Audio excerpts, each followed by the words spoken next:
So, Giulia, you have a lot of questions here. There are one who just reached me privately, and I want to read it for you. So if you feel comfortable to give feedback. Can Giulia also speak to difficult issues made public, such as responding to allegations of abuse that may have happened over 40 or 50 years ago?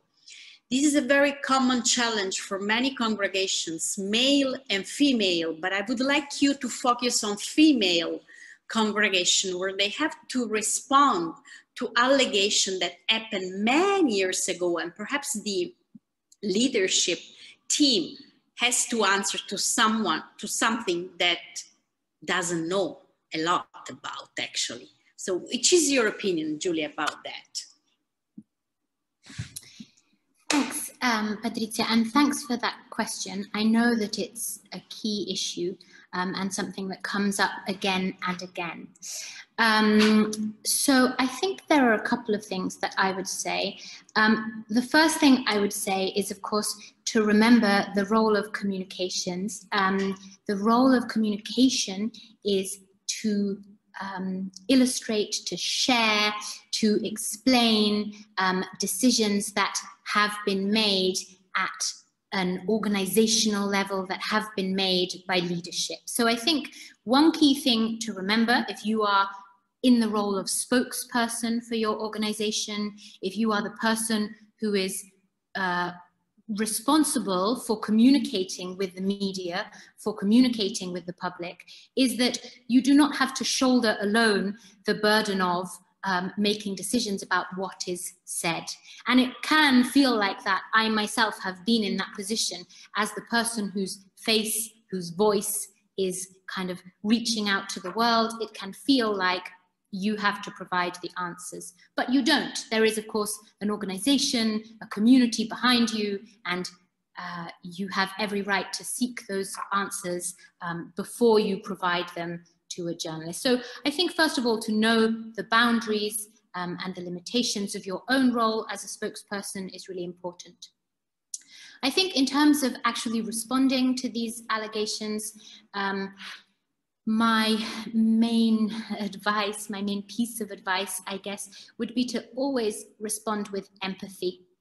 And this is something that is hard to remember because we don't really live in a society that values empathy. We live in a society where communication is so often aggressive about getting your point across first and getting your point across more loudly. But of course, part of communicating, and it's something that we haven't talked about today because it's a whole other workshop unto itself, part of communicating is as well listening. So I think the question about abuse is a question that requires empathy, that requires coming from a point of understanding and of empathy for the suffering of others. And I think in the way that we just talked about, the really important thing is to acknowledge the question. That's true in a technical sense. It's true when you actually kind of answer the journalist, but it's also true in a wider sense, to acknowledge why that question is being asked, to acknowledge that concern is valid, I think can really help communication to move forward. And finally, returning to what we said earlier, I think once you've kind of responded based on the limitations of your own knowledge and responded with empathy to the concern of another, all you can do is be honest about the things that you don't know. There is no question that you are forced to answer ever when you're in front of a microphone. And of course, there are risks in not answering. There is a reputational risk.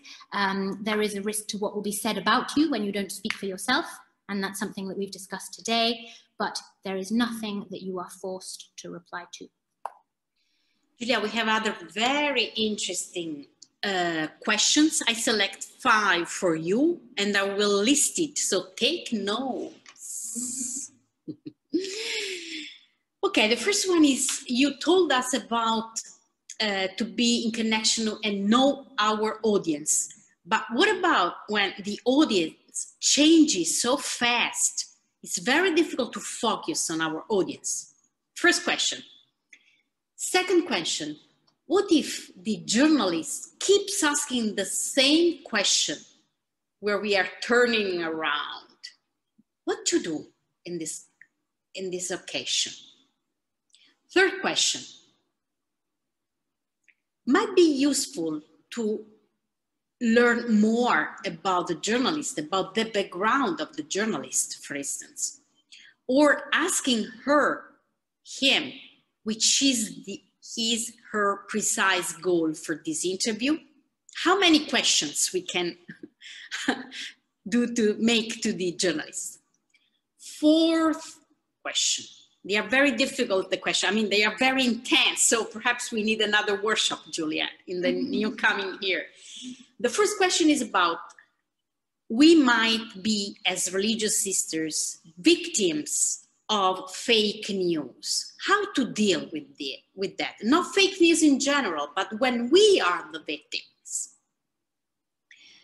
The last one. You talk about the posture and the attitude, the body language when we are interviewed. Can you tell us something when we are the people who are interviewing someone else? I don't know if you are able to answer all those questions in 10 minutes. Thanks, Patrizia. And thank you to everyone who's contributed those questions, because they're really excellent and so interesting, so much to think about. So I'm not going to answer in the same order. I hope that's okay. I'm going to answer the ones where answers immediately came to mind. Number one, so is it useful to research the journalists that you're going to meet? And can you ask them lots of questions? How much can you ask them about the number of questions they want to ask, their objective for the interview? I think the answer is yes, absolutely. Research the person that you're going to meet. It can be useful to know their background. It can be useful to know what they're interested in, what sort of stories they like to produce. That's all very useful information. I think the one thing to be aware of is that you can get distracted by researching the journalist. You can end up moving too far, perhaps, towards them and too far away from yourself and the core of what you want, what you need, what you are there to achieve. So I think as long as you can balance those two things, absolutely, do your research, get that background knowledge, because it can only be useful. And how many questions can you ask? As many as you want. Journalists themselves know that there is nothing you have to answer if you don't want to. So if they don't want to tell you something, they won't. But don't have any qualms, any fears about asking. As I say, at the same time, balance that with knowing that in the end, if you go into the room feeling confident, knowing what you want, feeling relaxed, you're much likelier to enjoy the interview than if you go in full of knowledge, full of expertise about the journalist and their background, and feeling extremely nervous. So that would be my first answer. Second question, what to do if a journalist insists and insists and will not stop asking about that one thing that they really want you to say? My advice here would be, think of journalists as small children. You know, when a child really, really wants something and there's no way that you can say, no, you can't have that. The only thing you can do is offer something else that's shiny. My advice would be, if you are being asked the same question over and over, faced with someone who will not take no for an answer, think about that space of mutual benefit that you're trying to reach. What can you offer instead? It's a negotiation in some way. This thing that they really want is not on the table for you. You're not qualified to answer that question. You don't want to answer that question. It's distracting for your audience. So what can you offer instead?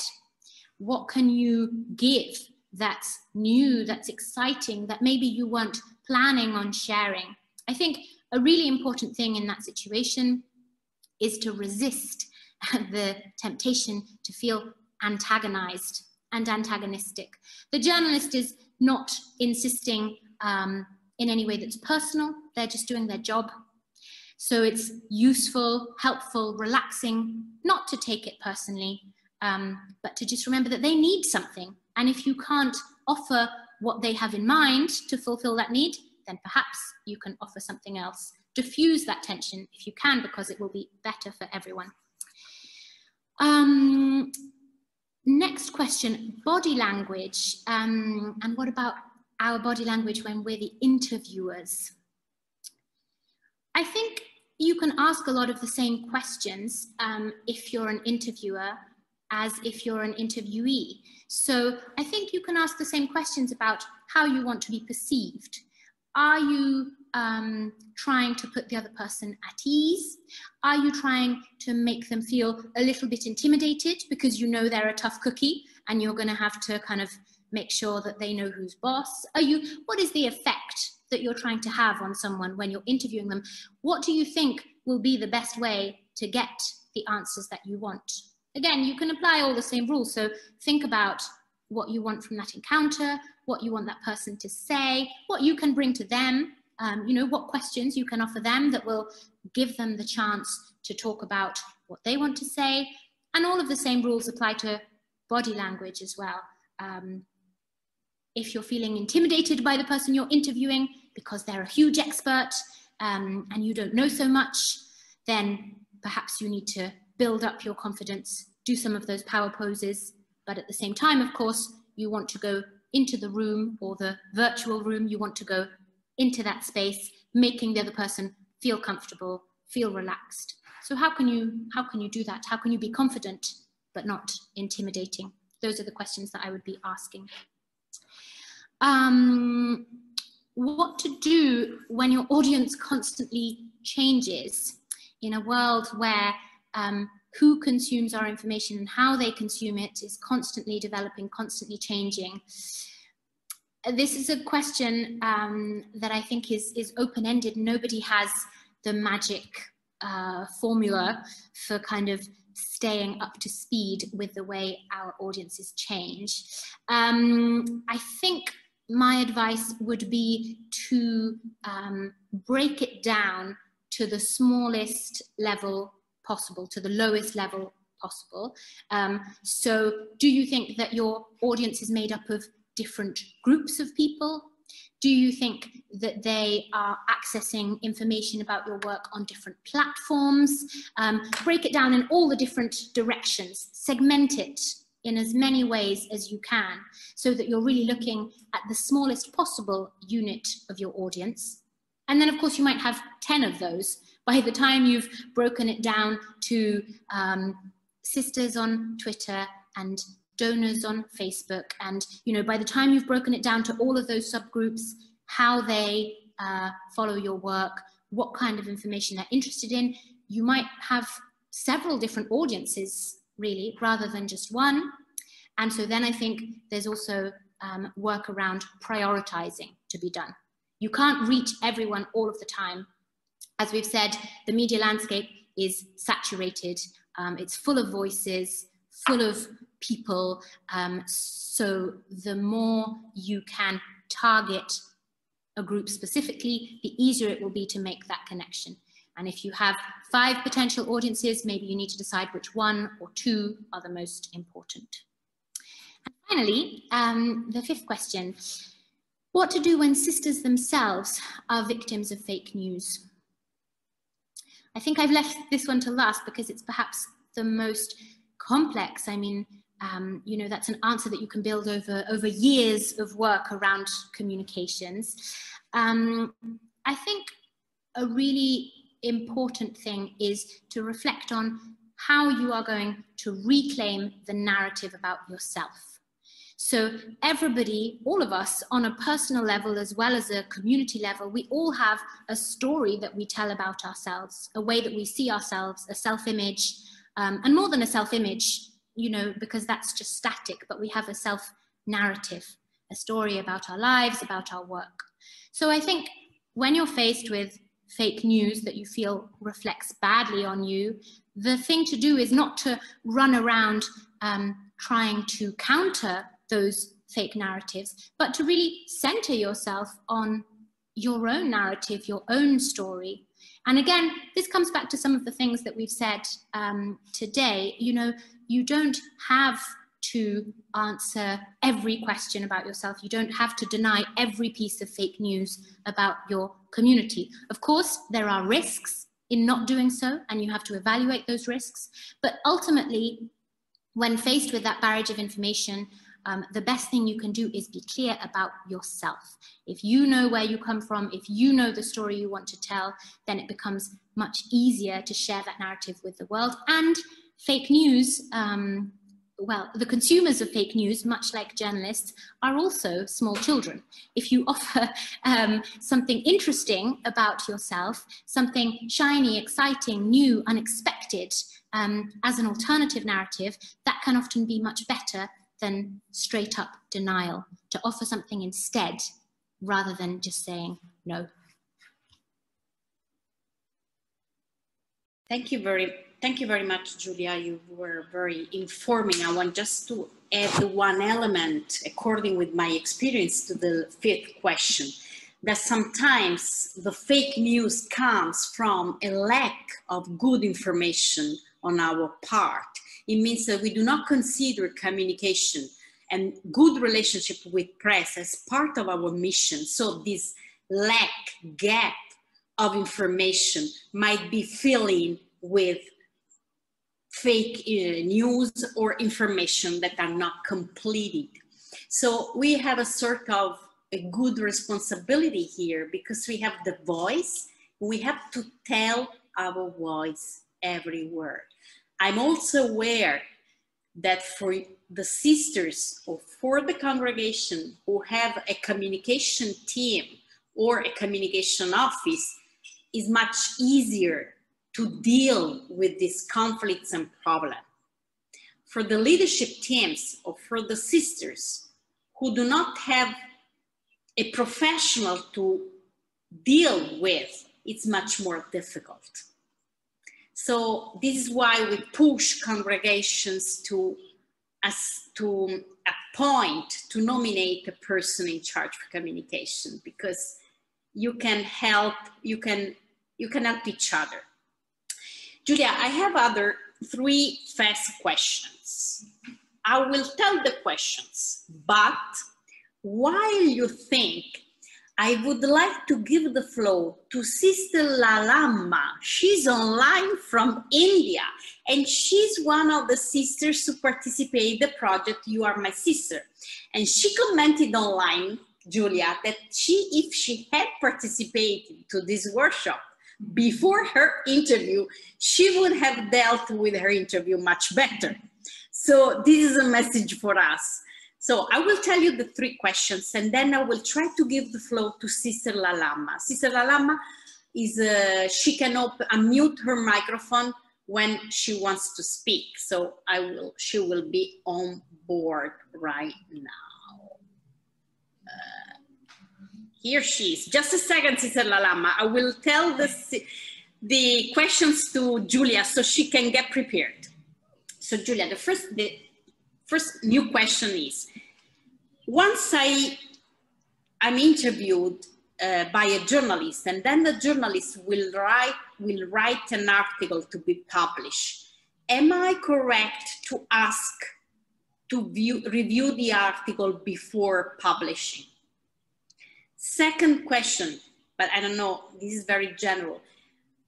How to deal with a person who feels shame and embarrassed with a journalist? How to deal with this feeling? And the third one, this is a testimony from a sister from Latin America, I think in Paraguay, and she said, in my country, the voice of sisters are still heard. So how we can be a voice of hope when we give interviews? Am I clear, Giulia? I have just one question, Patrizia, about the last question. When we say, so the voices of sisters, they're not heard yet, or they heard? They are heard. Considered as a... Oh, I see. So from that point of authority, what can sisters do to be a voice of hope? Okay, sure. Thank you for translating in good English. So Giulia, you can get ready for that. And now we have Sister Lalama to give us a very short testimony from her experience. Good evening, everyone. It is almost 10 to 8 in India. So I'm so happy. I'm Sister Lalama, belonging to Dominican Sisters of the Presentation, province of India. And during pandemic, we had worked with food distribution, food kit distribution. I'm a social worker professionally. I work with the slum women and children. And from UISG, I'm so happy and proud to say our work was selected to publish in You Are My Sister, and I was interviewed by a journalist. That time I did not know any of these tips. Casually, I responded. So now as I listen to Giulia Isabel, I feel like, if it was before my interview, I could have done much, much better. Now I got more tips. It helped me a lot. So thank you very much. It was such a wonderful sharing this day. So thank you, UISG. Always you are very helpful to us. Thank you very much. Sister Lalama, how do you consider your experience with the press during this campaign? It was my first experience, actually, tell you, like this face-to-face interview. Of course, some other experience I had, but not like this face-to-face interview. And I had no idea about it. She had given me some, told me, well, this will be some questions she had told me. So I wrote down like one big essay. I wrote down answers. I read many times how to say, but when she asked, it was altogether different. So I was finding very a little difficult, I found it. But so after doing each question, of course, she encouraged me and said, so okay, wonderful, wonderful, she said. But so it was, she had given me some kind of example, like this will be, I'll be asking. So my tendency was, how will I was a little afraid, first time to face like this big camera, all those things. But afterwards, as she told us, I was relaxed. When I was relaxed, I was doing a little better, I felt. So thank you. Thank you. Thank you very much for being here and for your help during the campaign. Okay, thank you, sister. Thank you very much. So, Giulia, we have some other question. You have just 5 minutes because we have other stuff to do. Thanks, Patrizia. I'm ready.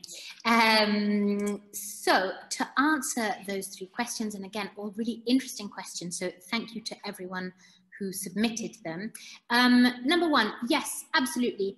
You can ask to view an article or a story that's been written about you before it's published.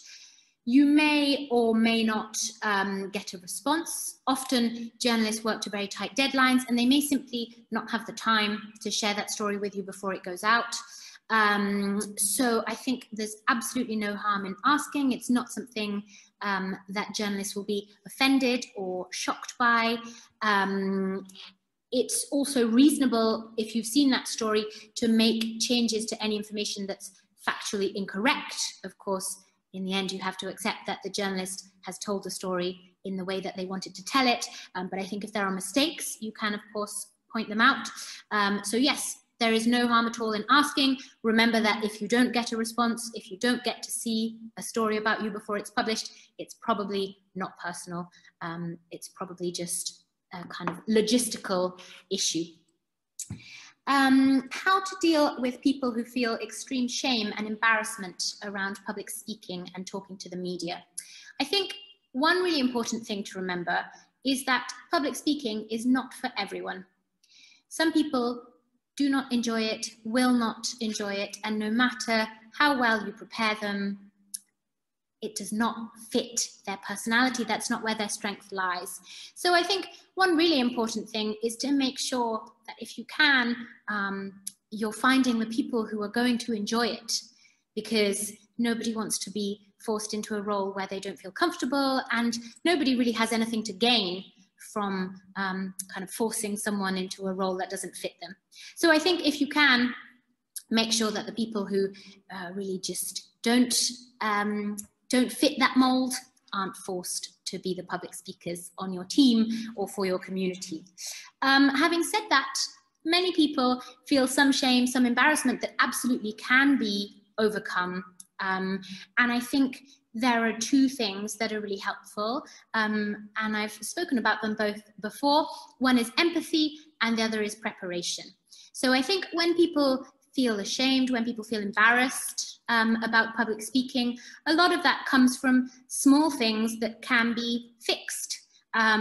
Do they feel like they don't look smart enough? Are they self-conscious about their accent? Is there a little thing that you can do in terms of where they do that public speaking, or how much time they have to prepare, or, you know, are there adjustments that you can make to the actual technicalities of that public speaking to make them more comfortable?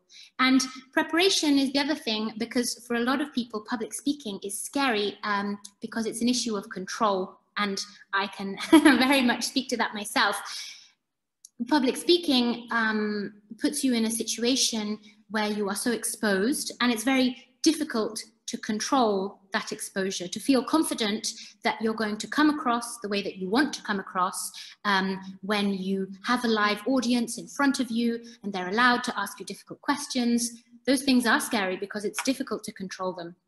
So I think understanding people's fears and then preparing, rehearsing, kind of doing as much as possible to make sure that everything feels under control. Those are the really two key things that I would say about preparing someone else to speak when it's not something that's comfortable, that's natural for them. Sisters have a voice, a platform, an authority. How can they share a message of hope? How can they be a voice of hope? I think the key thing to remember is that the hope is already out there. In these difficult times, one thing I've learned since I started working at UISG, and particularly from working on the campaign You Are My Sister, is that sisters are doing amazing things all over the world, and they're not in the news every day because that's not what the news cycle is selling, not what the news cycle is consuming. But the stories of hope are out there, they are real, they are everywhere. And the hope doesn't have to be manufactured. It's easy to feel a little tired by the situation that we're experiencing right now. But there is hope all around us. And I think sometimes all sisters need to do is be more vocal about the amazing, inspiring, you know, challenge-defying things that they are doing every day. So my key message would be, don't take yourself for granted, because the thing that you do every day may just be your daily work, but to someone else, it could be amazing and encouraging and invigorating. And I think we all have to do ourselves the honor of acknowledging how amazing we can be to someone else. Sometimes